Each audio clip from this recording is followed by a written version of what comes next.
respirant cette terre complètement saturée en pesticides. Et c'est pas la viticulture de l'avenir, celle-là. C'est une viticulture qui est vouée à l'échec. Ce que fait le CIVB aujourd'hui, en utilisant l'argent des cotisations volontaires de tous les vignerons du Bordelais pour payer une avocate luxueuse, moi j'aimerais bien savoir aussi ce qu'ils en pensent, les vignerons. Parce que leur cotisation que s'élève, le prix du tonneau de vin qu'ils laissent, et leur argent qui est utilisé sans leur accord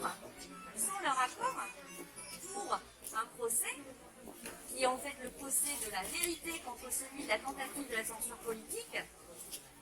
Moi j'aimerais bien les entendre aussi, les vignerons. Je trouve qu'ils ne sont pas aidés par le CIVB, vraiment. Le CIVB, au lieu d'utiliser l'argent des vignerons, peut-être qu'ils devraient se mettre au travail pour assurer l'avenir des vignerons du Gironde et du Bordelais. C'est un premier pas. Non. Exactement. Raisonner, ça veut rien dire. HVE, en fait, haute valeur environnementale, ça fait référence à des choses, on dirait qu'il n'y a rien au-dessus de haute valeur environnementale. Mais je suis désolée, on en est très loin. On en est extrêmement loin. C'est pas un premier pas vers le bio, pas du tout. Et justement, ça permet à des gens qui voudraient faire croire qu'ils ont pris un virage écologique, qu'ils ont modifié leurs pratiques, qu'ils sont en train de changer leurs pratiques, ça leur permet de continuer à utiliser les pesticides de synthèse parmi les plus dangereux, alors que sur le marché, il y a des produits moins dangereux de substitution qui existent. C'est pour ça que j'ai voulu montrer la réalité de ce label et informer les consommateurs, parce que les consommateurs ne sont pas forcément aussi bien informés que ce qu'ils le souhaiteraient. Et le logo HVE, cette petite pastille posée sur les bouteilles, sur les sites internet des propriétés qui sont labellisées et qui est mise en avant, elle fait elle aussi référence à quelque chose qui se voudrait rassurant pour le consommateur, qui effectivement est en demande de produits respectueux de la santé de l'homme et du producteur au consommateur. Et c'est pas le cas. Le petit papillon, le joli bosquet, le soleil au loin, à quoi ça fait référence? Tout le monde est d'accord là-dessus.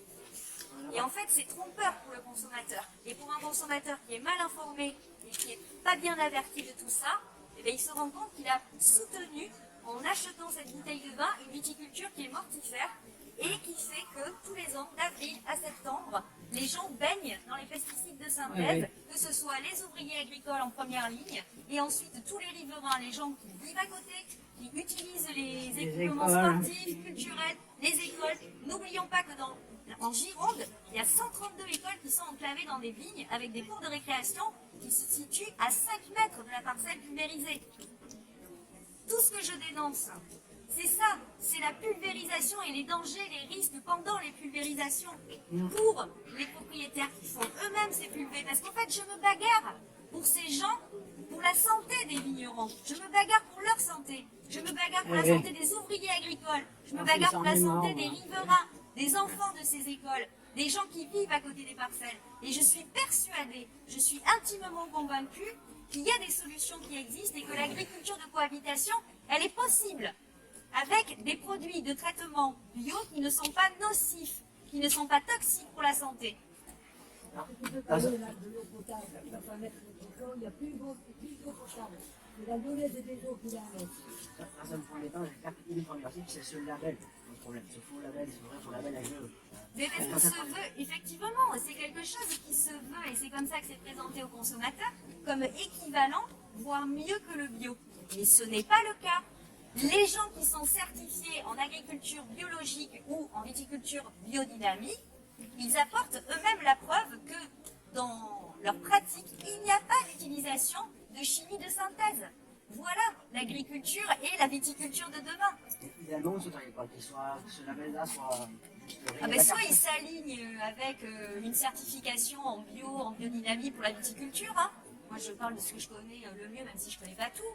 Mais il s'aligne au moins avec ce qui existe et qui vient ne pas tromper le consommateur. Et que les pouvoirs publics soutiennent ceux qui ont fait la transition vers le bio et non pas qu'ils retirent les aides aux agriculteurs.